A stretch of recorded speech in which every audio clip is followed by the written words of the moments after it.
beri beryaha ka mid ah ayaa magaaladani quruxda badan waxaa ku noolaan jirtay haweeney lagu magacaabi jiray Maryan waxaana la noolaa gabadheeda quruxda badan ee lagu magacaabo Salmo. maamadan lagu magacaabo Maryan waxay ahayd mid aan isla weyneyn oo aad u qalbi wanaagsan, balse gabadheeda lagu magacaabo Salmo waxay ahayd hooyadeed cagsigeeda. dhanka kalena waxay ahayd gabar aad u qurux badan. marka laga soo tago inay ahayd gabar aad u qurux badanna, sidoo kale waxay ahayd gabar nafteeda aad u jecel. maalin ayaa hooyadeed waxay ku tiri, gabadheydii maad shaqada guriga iga caawisid. markaasay tiri, hooyo taasi macquul ma ahan, shaqadu quruxdeeda ayay dhantaalaysaa. maalin kale ayaa hooyadii waxay ku tiri, gabadheydii maad beerta ila abuurtid. markaas waxay ku tiri, hooyo maxaa kugu dhacay? haddii ka waran anigoo beerta abuuraya ee dhoobadu ugu halawdo ama carradu ay faraha iga halawdo, soo arrin la yaab lama ahan. waan ka xumahay hooyo, ma samayn karo midaas. arrintaas ayaana ahayd mushkiladda keliya ee haysatay gabadhan lagu magacaabo Salmo. waxayna isku arkaysay gabar aad u qurux badan had iyo jeer. rag aad u fara badan ayaana gabadhaani soo doontay si ay u guursadaan. arrinka quruxdeeduna wuxuu ku faafay dhammaan magaalooyinka u dhow iyo tuulooyinka yaryar xitaa. balse Salmo ayaa si ixtiraam la'aan ah nimankaasi oo dhan u diiday. maalin maalmaha ka mid ah ayaa hooyadeed waxay ku tiri, gabadheydii niman badan ayaa ku soo doontay, maad iska ogolaatid oo iska guursatid. markaas ayay waxay tiri, hooyo nimanka isoo doontay mid ka mid ah indhihiisu aad ayay u yaryaraayeen sida shimbirtii oo kaleeto, mid kalena sankiisu aad ayuu u weynaa, kaasna markuu hindhisayo agtiisa lama joogi karo. waa foolxumadii oo qof ah, waana arrin laga xumaado. hooyadii ayaana ku tiri, gabadheydii iska aamus, dhammaan nimankaas niman fiican ayay ahaayeen. sidoo kale gabadheydii waxaa arrin muhiim oo lagama maarmaan ah inaad ogaato in quruxda aysan wax walba ahayn. gabadhii ayaana tiri, hooyo waad og tahay anigu waxaan istaahilaa inaan guursado boqor ama nin amiir ah. hooyadii ayaana ku tiri, hagaag. balse habeenada ka mid ah markii ay hurdeen ayay hooyadii soo kacday. waxayna aragtay gabadheedii oo hurdo fiican ay u baxayso, si fiican ayayna u fiirisay wejigeeda. hooyada ayaana tiri, gabadheydii aad ayaad u qurux badan tahay, laakiinse ahamiyad ma siinaysidba wax aan quruxdaada ahayn. balse isla markaasba gabadhii ayaa waxay bilowday inay qosasho. hooyadiina aad ayay ula yaabtay waxa ay arkayso. hooyada ayaana tiri, shaki la'aan gabadhaydu riyo fiican ayay ku riyoonaysaa. balse subaxdii markii ay soo kacday gabadhii Salmo ahayd, meelaha ayay fiirfiirisay, waxayna shaqo ka bilowday inay dhoola caddayso. aad ayaynu u faraxsaneed subaxdaasi oo dhan. hooyadii ayaana ku tiri, ii sheeg gabadhaydii wixii aad ku riyootay xalay. gabadhii ayaana tiri, alla hooyo waxay ahayd riyo aad u fiican. waxaa isoo doontay nin boqor ah. ninkaasina wuxuu ahaa nin aad u qurux badan, sidoo kale wuxuu watay gaari dahab ah. laakiin waxaan la yaabay xitaa dharkiisu dahab ayuu ka samaysnaa. alla ninku qurux badnaaye. hooyada ayaana tiri, waa riyo aan macno badan lahayn. gabadha ayaana tiri, hooyo weli wax ayaa kuu dhiman. sidoo kaleeto ninka wuxuu ahaa nin aad u qurux badan. maalinta arooskeena uu dhacayeyna dadka oo dhan aniga oo qurux badan oo dahab wata ayay fiirinayeen. hooyadii ayaana tiri, gabadheydii riyada aad sheegtay wax macno ah ma lahan, maxaa yeelay wax nolosha ahmiyad u leh maba aada sheegin. gabadhii ayaana tiri, hooyo soo ma garanaysid waxa aad dhahayso. xaqiiqatan riyadan hadday ii rumowdo waxaan cuni doonaa cunto ka macaan midda halkan aan ku cuno. hooyo waxaan cuni doonaa cunto dahab ah. waxaan cuni doonaa sidoo kale rooti dahab ah. sawiro hooyo anigoo cunaya rooti dahab ah, sideen u ekaa doonaa? hooyadiina waxay ahayd mid aad uga welwelsan gabadheeda iyo sida ay u noolaa doonto. balse isla maalintaasba waxaa hooyadii soo booqday laba qof oo ay asxaab hore ahaayeen. waxayna kala ahaayeen Maymuun iyo Munasar. waxayna saddexdooduba ahaayeen saaxiibo. laakiin Maymuun iyo Munasar waxay haayeen sir aad u weyn oo ay ka qariyeen saaxiibtood. waxay ahaayeen kuwo awooday inay adeegsadaan sixirka, laakiin Maryan oo ah Salmo hooyadeed way ka qariyeen. Maryan ayaana tiri, haye Munasar iyo Maymuun, aragtidiina maanta aad ayaan ugu farxay, maxaa yeelay muddo ka hor ayaa isugu keen dambaysay. Maymuun ayaa tiri, haa waa sax, laakiin iska waran sidee tahay adigu? Maryan ayaana tiri, alla anigu waan fiicanahay maasha Allah, laakiin arrin yar ayaa i haysata maalmahan. kadibna Munasar ayaa ku yiri, maxay tahay arrintaasi? kadibna Maryan ayaa tiri, arrinta gabadhayda ayaan aad uga walwalsanahay. Maryan ayaana waxay uga sheekaysay labadooda dhammaan qisada ay ka walwalsan tahay ee ku saabsan gabadheeda. waxayna ku tiri, ka warrama gabadhaydu waxay rabtaa inay cunto rooti dahab ka samaysan. arrintaasi macquul miya? bal waxaad ii sheegtaan wax aan sameeyo. aad ayaanba ula yaabay arrintaani.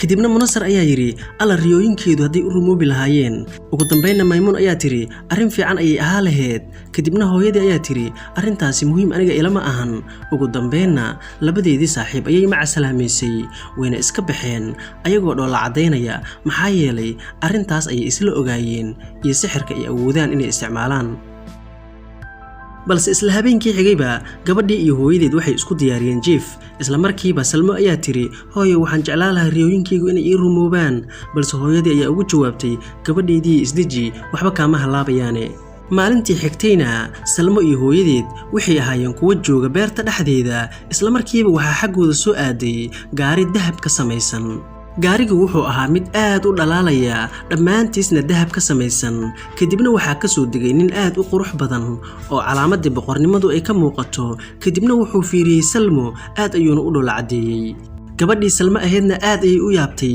hooyadeed ayayna ku tiri hooyo alla riyadeyda ayaa rumoobi rabtaa hooyada ayaana tiri maxaa dhacay gabadhaydii ninkii ayaana yiri waxaan halkaan u imid inaan guursado Salmo balse hooyada ayaa ku tiri wiilkaygiiyow sideed ku garatay magaceeda halkeedse ka timid adigu ninkii ayaana yiri magacaygu waa Daahir waxaana ahay nin aad u lacag badan waxaana boqor ka ahay boqortooyo aad u fog gabadhaada magaceeda iyo quruxdeeduna waa mid caalamka oo dhan ku faafsan isla markiiba Salmo ayaa la soo booday wow aad ayaan u jeclaan lahaa aniga laftirkaygu inaan aniga adigu isguursano balse hooyada ayaa tiri hay gabadheedii maxaa kugu dhacay ninkan maba garanaysid sidee suurtagal ku tahay inaad guursato Salmo ayaana tiri alla hooyo waxaa kugu filan kaliya ninkan sidoo u qurux badan yahay iyo inuu lacag haysto ninkii ayayna ku tiri hay aan isguursano sidaas ayayna gabadhii Salmo ahayd waxay ku raacday gaarigii uu watay ninkii boqorka ahaa iyadoo waliba hooyadeed aan la tashanin isla markaana aan macasalaamaynin waxayna safar dheer la gashay ninkii boqorka ahaa cabaar markii ay socdeenna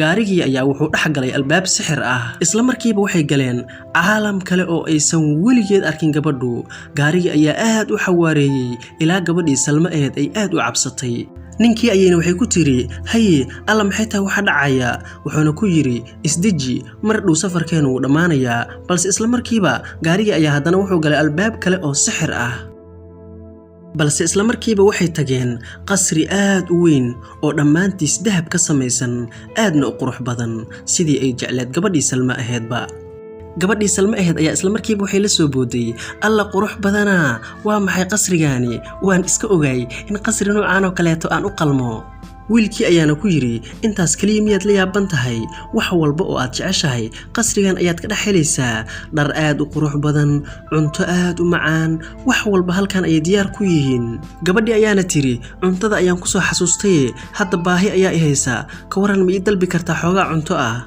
wiilkii ayaana ku yiri dabcan haa gabar shaqaale ah ayuuna ku yiri hay gabadhan wax walba oo ay u baahan tahay si gabadhii ayaana tiri hay Salmo soo dhawow in badan ayaan magacaada maqlay nakeen waa daalan tahay waa kuu jeedaaye miiska cuntada ayaan tegaynaaye waxaan ku diyaariyay cunto aad u macaan oo adiga ku qalanta isla markiiba waxay aadeen miiskii cuntada markii ay tageenna gabadhii Salmo ahayd waxay aragtay wax ay aad ula yaabtay iyo cunto aad u qurux badan gabadhii ayaana tiri cuntadu aad ay u qurux badan tahay isla markiina wiilka ayaa ku yiri haa waa sidaas maxaa yeelay fiiri cuntadan oo dhan waxay ka samaysan tahay yaaqud sidoo kale rootigan wuxuu ka samaysan yahay dahab gabadhii ayaana tiri rooti dahab ka samaysan wallahi waa arrin qurux badan muddo dheer ayaan ku haminayay arrintan balse ansalaatadu wayba ka sii qurux badan tahay sida aan u maleynayay isla markiiba Salmo ayaa waxay qaadatay qayb rooti ah maraqii ayay ku daaratay waxayna isku dayday inay cunto balse isla markiiba waxay la soo booday hay kan aad ayuu u adag yahay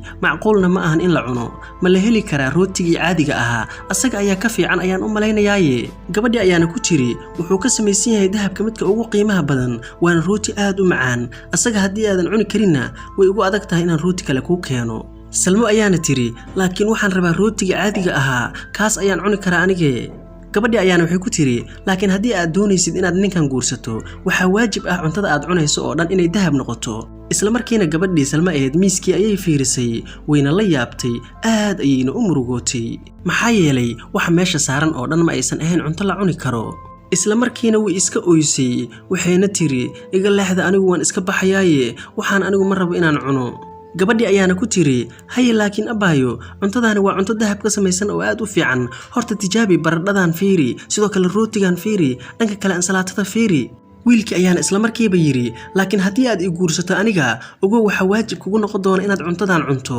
isla markiiba Salma ayaa tiri maya anigu ma doonayo guurkaada waxaan rabaa inaan u laabto guriga hooyaday fadlan gurigayga ii celi kadibna Maymuun iyo Munasar ayaga ayaa isfiiriyay wayna isku iljibiyeen wuxuuna ku yiri hay haddii aad intaas kaliya doonayso waan ku celinayaa Salma oo ilmeynaysa ayaana gaarigii raacday intii ay gaariga sii saareed ayayna fikirtay waxayna ogaatay dhammaan wixii ay ku hami jirtay inay ahaayeen wax qaldan markii ay guriga tagtayna waxay ku oroday hooyadeed si ay hab u siiso waa hooyadeed oo meel kaligeed iska fadhisa una muuqata inay aad u murugaysan tahay waxayna ku tiri hooyo macaantu waan ku xiisay waana ku jeclahay hooyadii ayaa tiri gabadhaydii Salmooy waxaanba u malaynayay inaan mar dambe ku arki doonin Salmo ayaana tiri alla hooyo aad ayaan ku jeclahay mar kastana hooyo adiga ayaa iga saxnaa lacagta iyo dhaldhalaalkuna wax macno ah ma sameeyaan xitaa rootigii dahabka ahaa ma ahna mid macaan ninkaana inkastoo uu yahay nin fiican haddana anigu ma rabo hadda wixii ka dambeeya hooyadii ayaana ku tiri gabadhaydii soo ma ogid waxaas inay ahaayeen wax aan fiicnayn gabadhii ayaana tiri alla hooyo waan ogaaday wax walba hadda wixii ka dambeeyana uma laaban doono waa ballan hooyadii ayaana tiri taasi dhib ma lahan laakiin muhiimaddu waxay tahay in khaladaadkaadii aad wax ka barato haddana nakeen miiska ayaan tegaynaa si aad u cunto anigu aan gacantayda kuugu sameeyey oo aad u macaan wixii markaas ka dambeeyana Salma waxay noqotay gabar aad u fiican oo hooyo ka caawisa shaqada guriga sidoo kalena beerta marka ay abuurayso aad u caawisa balse maalmo kadib ayaa waxa u yimid Maryan labadeedii saaxiib ee kala ahaa Munasar iyo Maymuun Maryan ayaana ku tiri hay iska warama sideetiin balse Maymuun ayaa tiri hadda nooga waran bal gabadha xaaladeedu sidee noqotay kadibna Maryan ayaa uga sheekaysay dhammaan wixii dhacay waxayna tiri wax badan ayaa gabadhaydii iska bedelay kadibna Munasar ayaa yiri waxaan u malaynayaa hadda ma rabto rooti dahab ah Maryan ayaana tiri hay Munasarow ninkii iyo adigu waad isku egtihiin wax walbana hadda ayaan ogaaday labadiina ayaa waxaas oo dhan sameeyay waadna mahadsantihiin kadibna hooyadii way qasoshay saddexdoodina way isfahmeen arrintiina si dhaba ay isugu sheegeen